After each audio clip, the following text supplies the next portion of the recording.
Sharma family की SUV की टायरों की चीखती आवाज के साथ गाड़ी रुक गई और धूल का गुबार उठकर ऐसे घूमने लगा जैसे खूंसी लाल ढलती सूरज की रोशनी में भूत नाच रहे हों।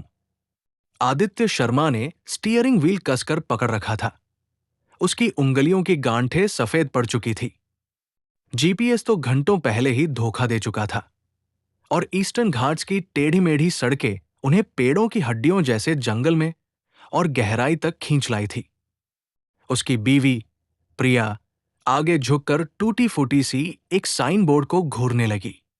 उस पे लिखा था, वनस्थली गांव 2 किलोमीटर। हमें किसी से रास्ता पूछ लेना चाहिए, प्रिया ने कहा। आवाज में टेंशन साफ झलक रही थी। उनकी 10 साल की बेटी मीरा पीछे की सीट पर अधूरी नींद में थी। उसका स्टफ टाइगर उसके सीने से चिपका हुआ था। आदित्य ने सिर हिलाया, लेकिन उसके पेट में अजीब सा डर घुमड़ने लगा था। वनस्थली की सड़क के दोनों ओर डरावने स्केरक्रोस थे दर्जनों की तादाद में। लकड़ी के क्रॉस पर झुके हुए उनके बोरे जैसे चेहरों पर पुराना और मिटा हुआ रंग पुता था। उनके सिले हुए मुस्काने किसी डरावनी सी चिढ़ की तरह लग रही थी। उस मरती हुई रोशनी में गांव अचानक सामने आ गया, जैसे जंगल ने उसे थूक कर बाहर फेंक दिया हो। पत्थर की गलियां, मिट्टी की झुकी हुई छतों वाले मकान और हवा में धुएं के साथ साथ कुछ सड़ा सा गंध, जैसे मुरझाए गेंदे के फूल सड़ गए हों। जैसे ही एसयूवी गांव में घुसी, लोग थम गए। फीकी साड़ियों में औरतें, सूनी आंखों वाले मर्द और वो बच्चे जो हंसते नहीं थे। सबने शर्माओं को देखा, जैसे तरस और डर एक साथ हो। एक बूढ़ी औरत झुकी हुई कमर के साथ एक अंधेरे दरवाजे से बाहर निकली। उसके चांदी जैसे बाल ऐसे जड़े हुए थे जैसे सांप हो। उसने प्रिया की कलाई को इतनी ताकत से पकड़ा कि प्रिया चौंक गई। सूरज ढलने के बाद तुम्हें यहां नहीं आना चाहिए था, वो बुदबुदाई। ये सड़कें जब आसमान खून सा हो जाए तब बदल जाती है। उसकी दूध जैसी आंखें मीरा की ओर घूमी। बच्ची की हंसी उन्हें खींच लाती है। उन्हें? आदित्य ने पूछा, लेकिन वो औरत एक झोपड़ी में घुस गई और दरवाजा जोर से बंद कर दिया। एक किशोर लड़का आया। उसके गाल पर गहरा सा निशान था। उसकी आवाज कांप रही थी। सराय में रुकिए। रात को कोई दस्तक दे तो जवाब मत देना और खिड़की से कभी बाहर मत झांकना। उसने एक जर्जर सी बिल्डिंग की तरफ इशारा किया, जिस पे एक जंग लगा बोर्ड टंगा था, वनस्थली निवास। सराय का मालिक एक सूखा सूखा सा आदमी जिसका नाम बीरेन था। उसने उन्हें लोहे की चाबी दी। उसके मुंह से पान की बदबू आ रही थी। आधी रात के बाद कोई बत्ती नहीं, कोई दुआ नहीं, कोई नाम नहीं।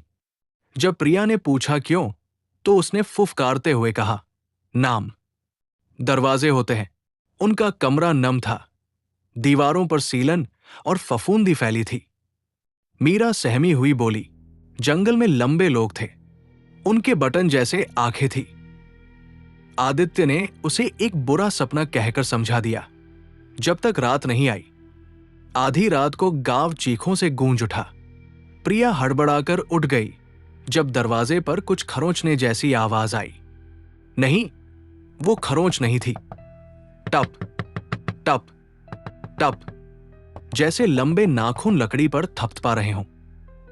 आदित्य ने झुककर झांकने की कोशिश की कि तभी दरवाजे के नीचे से बीरेन की आवाज आई, फुसफुसाते हुए, मत देखो, वो तुम्हारे डर को सूंघ लेंगे।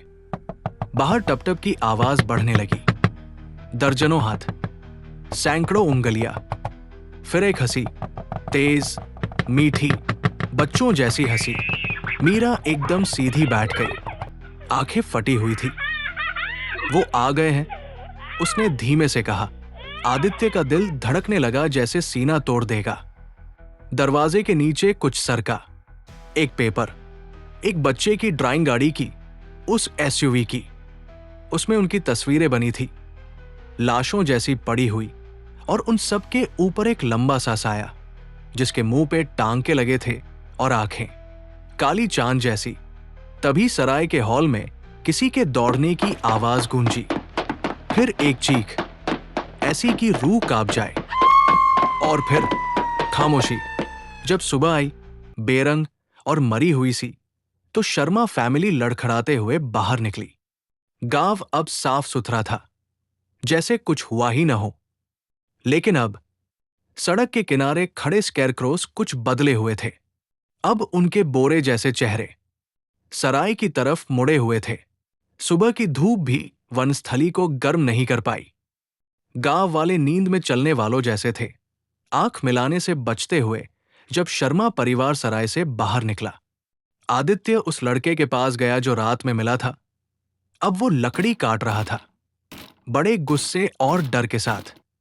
रात को क्या हुआ? कौन चिल्लाया? लड़का रुक गया। मालिक परिवार।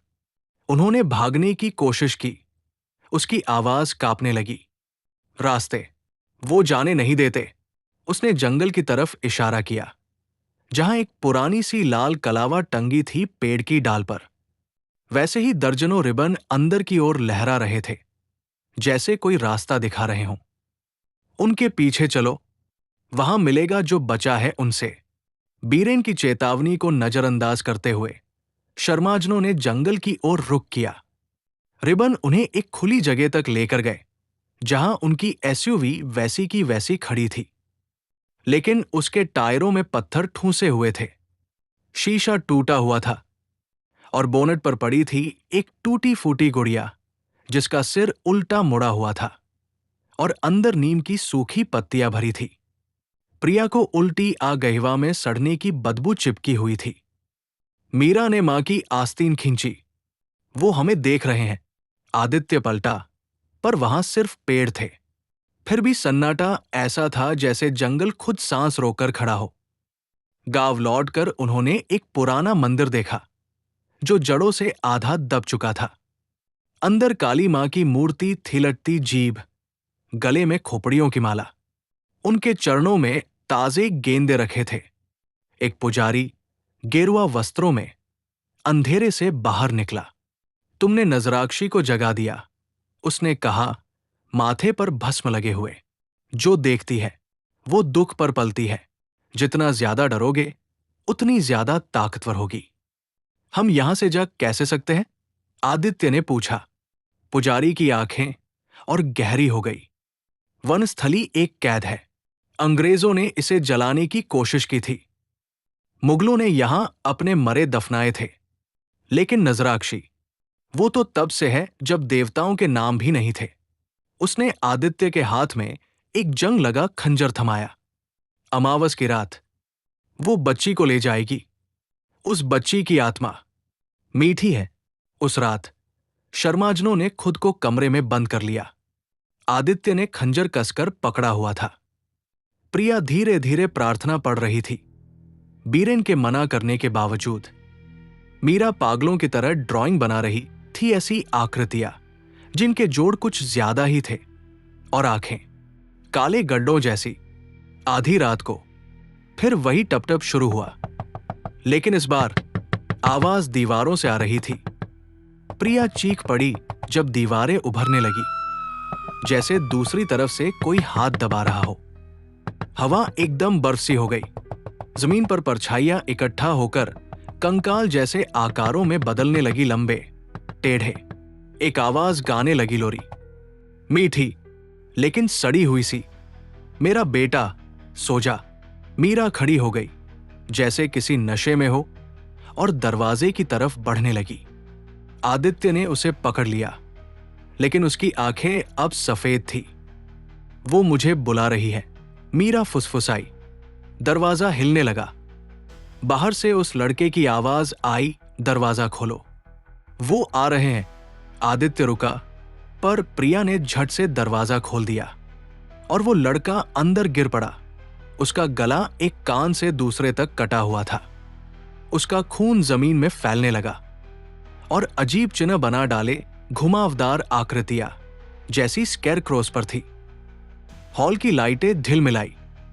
अंत में एक परछाई दिखी, बहुत लंबी, मुड़ी हुई टांगे, चेहरा जैसे काला गड्ढा हो। उसने फटी हुई साड़ी पहनी थी और बाल कांटों की तरह उलझे थे। नजराक्षी, आदित्य के हाथ का खंजर जलने लगा। उसने झपट कर वार किया पर वो धुएं में समा गई। उसका अट्टहास गूंजा और दीवारों से खून बहने लगा। भागो, प्रिया चिल्लाई। वो गांव की ओर भागे, पर गलियां घूमकर अजीब रूप लेने लगी।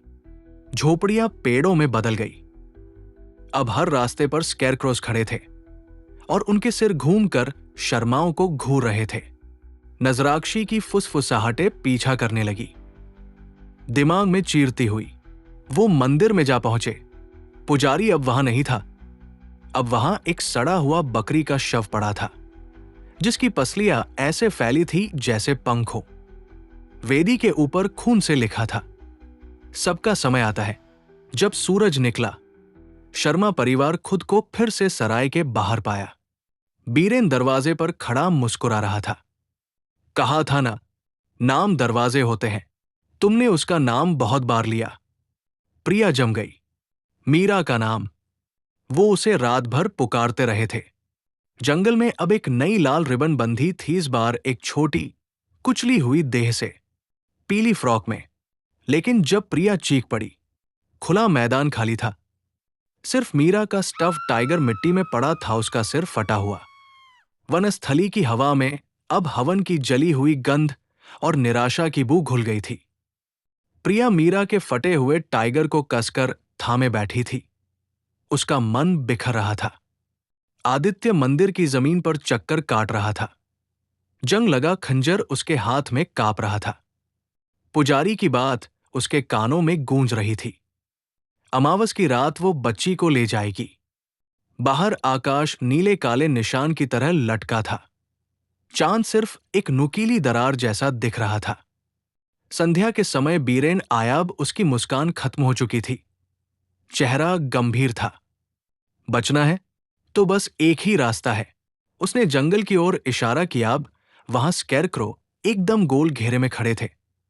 उनके बोरे जैसे चेहरे ताजे खून से सने थे। पुरानी विधि, ब्रिटिश अफसर की डायरी, सराय की अटारी में है। उसने भी कोशिश की थी। अटारी एक मकबरे जैसी थी, धूल और जालों से भरी। एक सड़ी हुई दरी के नीचे मिला 1892 का एक चमड़े का कवर किया हुआ रजिस्टर। आखिरी पन्ना पागलपन में लिखा था, नजराक्षी कोई राक्षसी नहीं है, वो खुद भूख है। गांव वाले कहते हैं कि वो काली की भक्त थी, जिसने जहर पीकर देवी बनने की चाह रखी, पर जहर ने उसकी आत्मा सड़ा दी। अब वो आशा को खाती है। श्राप तोड़ने के लिए, उसे बांधने के लिए चाहिए रक्त। जीवन के बदले जीवन। आदित्य का खून सूख गया। अंतिम पन्ने पर एक विधि बनी थी, राख में बच्चे का हाथ, दिल में खंजर और एक संस्कृत मंत्र। केवल माता पिता का बलिदान उसे बांध सकता है। प्रिया ने फुसफुसाया और उसकी आंखों से गंदगी में से आंसुओं की लकीरें बहन निकली। मीरा ने मां की साड़ी खींची। वो आ गए हैं। अब स्कैरक्रो मंदिर को घेर चुके थे। उनके भूसे वाले हाथ हिल रहे थे और बटन जैसी आंखें कोयले सी चमक रही थी। जंगल से नजराक्षी निकली उसकी साड़ी बिना हवा के लहरा रही थी और उसकी आवाज कई औरतों के विलाप की तरह थी। जो मेरा है उसे तुम छुपा नहीं सकते। आदित्य ने खंजर कस लिया। मीरा को सराय ले जाओ अभी। पर गांव के इरादे अलग थे। सड़कें मरोड़ खाकर कांटों की भूल भुलैया में बदलने लगी। शर्मा परिवार दौड़ा। नजराक्षी की हंसी गूंज रही थी और जमीन उनके नीचे फट रही थी। स्कैरक्रो अब जिंदा हो चुके थे। उनके हाथों की चरमराहट डरावनी थी और वो उन्हें उसी गोल घेरे की ओर धकेल रहे थे। प्रिया ठोकर खाकर एक टूटी कब्र के पास जा पहुंची। पत्थर पर लिखा था, कैप्टन जेम्स व्हिटेकर, अपनी मूर्खता का ग्रास। नीचे एक लोहे का पुराना डिब्बा था। अंदर एक बच्चे की हड्डी थी, पीली फीकी रिबन में लिपटी। मीरा की रिबन। ये सदियों से हो रहा है। प्रिया की सांस थम गई। ये बच्चे सारे आधार है। घड़ी ने 12 बजाए। नजराक्षी सामने प्रकट हुई। उसका अंधकार से भरा चेहरा चारों ओर की रोशनी को निगल रहा था। स्कैरक्रो घुटनों पर गिर गए। एक अजीब भाषा में गूंजती गूंजती वाणी में मंत्र बुदबुदाते हुए आदित्य ने खंजर उठाया, पर नजराक्षी ने उसे गुड़िया की तरह दूर फेंक दिया। प्रिया चीख उठी जब नजराक्षी के कांटों जैसे बालों ने मीरा को लपेट लिया और हवा में उठा लिया। मेरा बेटा, वो बोली। तू कभी बड़ा नहीं होगा, कभी दुख नहीं होगा, सिर्फ नींद। आदित्य फिर दौड़ा, पर नजराक्षी ने उसकी कलाई पकड़ ली। बचाना है उसे। आवाज अब दिमाग में सरसराई। उसकी जगह तू ले ले, तेरा डर स्वादिष्ट है। प्रिया की आंखों में अब दृढ़ निश्चय था। उसने खंजर छीना और अपनी हथेली काट दी। खून उस हड्डी पर टपका जो कब्र से मिली थी। तुझे आत्मा चाहिए तो मेरी ले ले, वो गर्जी, और उसने रजिस्टर का मंत्र पढ़ना शुरू किया। काली, महाकाली, राक्षस हारिणी। जमीन फटी। धरती से काली माता की प्रतिमा उभरी, 4 भुजाओं में नीली ज्वाला थी। नजराक्षी चीख उठी जब देवी की तलवार उसकी काली आकृति को चीर गई, लेकिन काली की दृष्टि अब प्रिया पर थी। एक जीवन के बदले एक जीवन, देवी का स्वर गूंजा। संधि को संतुलन चाहिए। प्रिया ने मीरा का माथा चूमा। हमेशा तारों को देखना बेटा, अंधेरे से मत डरना। आदित्य कुछ समझ पाता इससे पहले ही प्रिया ने खंजर अपने दिल में उतार दिया। रात में एक भयंकर चीख गूंजी। स्केरक्रो जल उठे। गांव कांप उठा, रास्ते सीधे हो गए। जंगल पीछे हटने लगा। भोर हुआ। आदित्य और मीरा एक राजमार्ग पर खड़े थे। एसयूवी वैसी की वैसी खड़ी थी। वनस्थली अब नहीं था, जैसे कभी था ही नहीं। लेकिन मीरा की हथेली पर अब भी एक चमकता हुआ लाल निशान था, एक छोटा हाथ का छाप। उपसंहार। कुछ महीनों बाद आदित्य मुंबई के एक फ्लैट में बैठा था। शहर की चिल्पो उसके विचारों को डुबो रही थी। मीरा अब तक कुछ नहीं बोली थी। वो घंटों बस चित्र बनाती रहती थी। एक औरत फटी साड़ी में, जिसका चेहरा कोमल है, गेंदे के फूलों के खेत में खड़ी है। मध्यरात्रि। खिड़की पर टप टप की आवाज आई। बाहर एक स्केरक्रो एक लैंप पोस्ट से टिका था। उसका बोरे जैसा चेहरा अब मुस्कान में सिला हुआ था। गले में बंधी थी वही पुरानी पीली रिबन। मीरा ने अपने चित्र से सिर उठाया। उसकी आंखें अब फिर से दूधिया सफेद थी। मम्मी ने नमस्ते कहा है।